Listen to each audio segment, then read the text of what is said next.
लगातार कई बार से बहरौली पंचायत का नेतृत्व कर रहे अजीत सिंह जी हमारे साथ जुड़ चुके हैं, जो बहरौली पंचायत के वर्तमान मुखिया हैं।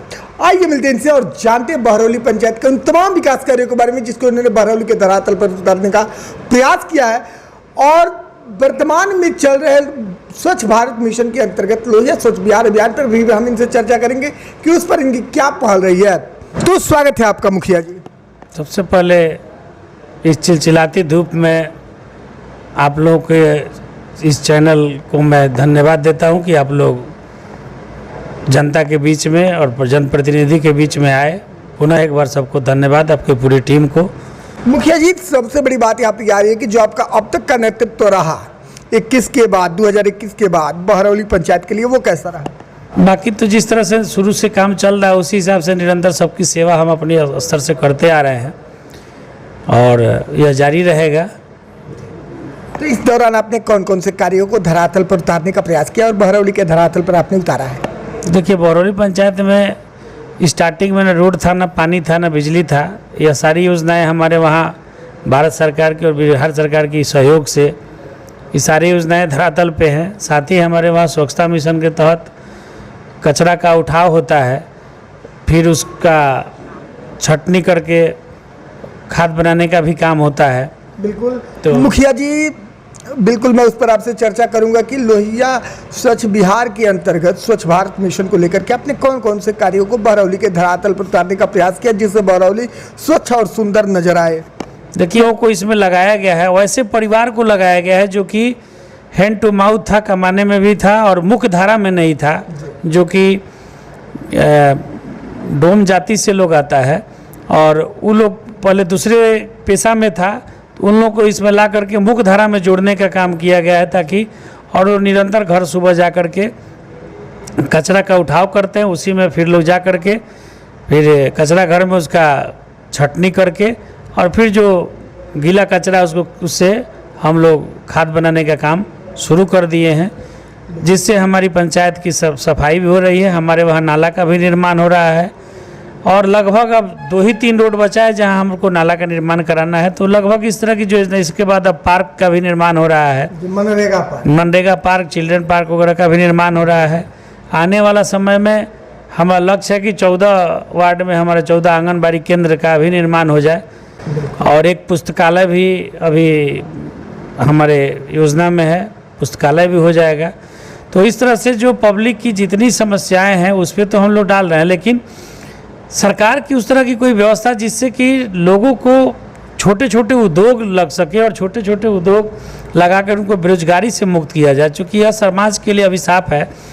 लोगों को रोजगार मिलेगी तो उससे उनका जीवन स्तर बदलेगा और उनका जो क्रियाकलाप है उसमें सुधार होगा और जब सुधार होगा तभी हमारा देश विकास कर सकता है। कुछ देर पहले आपने बताया कि प्रत्येक पंचायत में कूड़ा घर यानी कि WPO बनवाए जा रहे हैं। तो WPO बनवाने के पीछे सरकार का क्या उद्देश्य है? सरकार जो है WPO पर इतना ज़्यादा पहल क्यों कर रही है?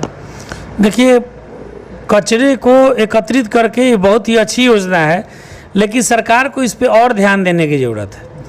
प्रत्येक पंचायत में या 2-3 पंचायत में इस कचरे को रिसाइकलिंग करके इसको उद्योग में कन्वर्ट किया जाए तो इससे हमारा कचरा का जो है केवल उठाव करके एक जगह जमा करने से बहुत सारा अंबार लगेगा, एक अलग समस्या पैदा होगा।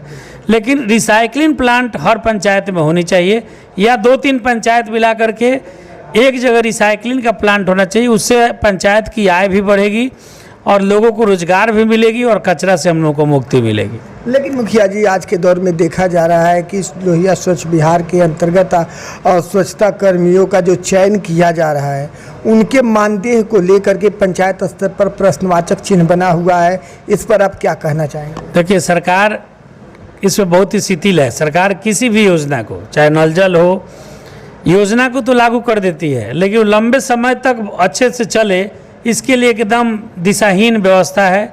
कोई सरकार के पास इसका विजन नहीं है।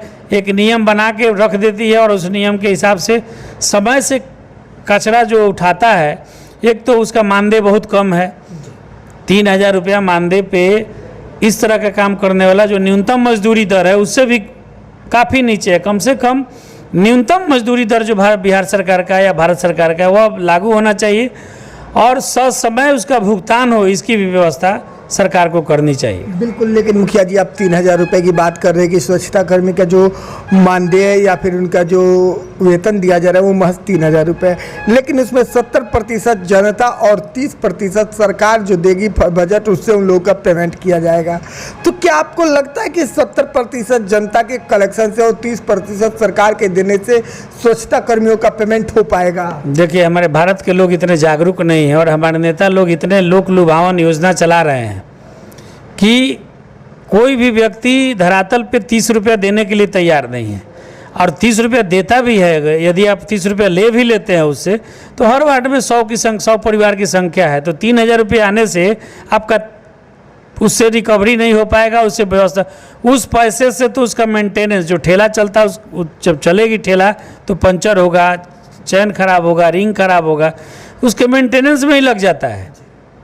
तो इसके लिए सरकार को फंड की व्यवस्था करनी होगी, और जो हम बोले कि कचरा जो उठाव होता है उस कचरे का रिसाइकलिंग होगा, उससे इस व्यवस्था को चलाया जा सकता है लंबे समय तक। बिल्कुल, तो डेली लाइव न्यूज के माध्यम से आपको आपके पंचायत और पूरे बिहार की जनता भी देख रही है। लोहिया स्वच्छ बिहार अभियान को लेकर और स्वच्छ भारत मिशन को लेकर आप जनता से क्या कहना चाहेंगे? हम जनता से ही कहेंगे कि बहुत अच्छी योजना है। हम हाथ जोड़ करके सारे जनता से नम्र निवेदन करेंगे कि आपके लिए योजना है, यह हुआ या नल जल, पानी का दुरुपयोग मत करिए, कचरे को सही जगह पर रख के फेंकिए, और जो उसमें आपका अंशदान है 30 रुपया वो जरूर दीजिए, चूँकि आज के डेट में 1 रुपया किसी के लिए भी भारी नहीं है। दिन भर में जो आप गुटखा खाते हैं उस गुटखा को छोड़िए और इस 30 रुपये को दीजिए। बिल्कुल, चलिए जी, चैनल से जुड़ने के लिए और अपना कीमती समय देने के लिए बहुत बहुत धन्यवाद आपका। थैंक यू, आपको भी धन्यवाद।